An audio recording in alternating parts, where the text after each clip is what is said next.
हम ममता झा समस्त मिथिलावासी गोर लागे छी। नचारी गाबऽ जा रहल छी। जय गीत के रचना आदरणीय मणिकांत झा जी केने छथिन। सावन के आयल महीना बलम जी देवघर जाए ना, कामर उठे बाक सीजन बलम जी देवघर जाए ना। सावन के आयल महीना बलम जी देवघर जाए ना, कामर उठे बाक सीजन बलम जी देवघर जाए ना।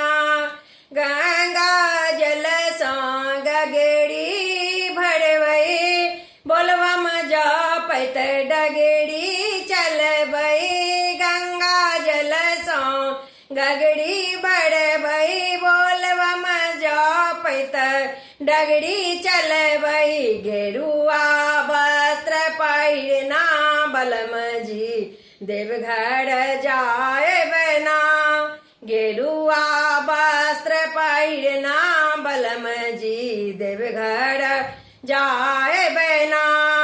सावन के आयल महीना बलम जी देवघर जेबै ना।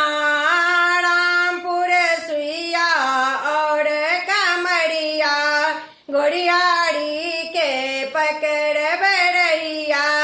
रामपुर सुइया और कमरिया गोरियाड़ी के पकड़ बरैया। ऊंच नीच रसता चलना बलम जी देवघर जाए ना। ऊंच नीच रसता चलना बलम जी देवघर जाए ना। सावन के आयल महीना बलम जी देवघर जाए ना।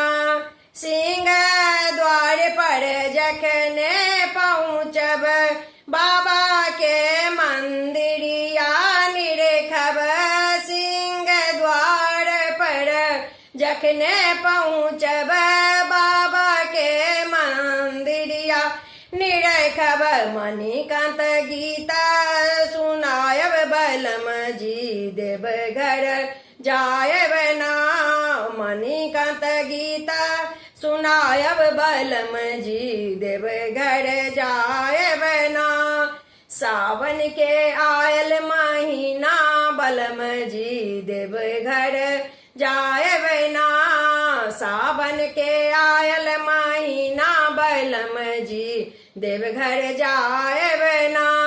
कामर उठे बाक सीजन बलम जी देवघर जाए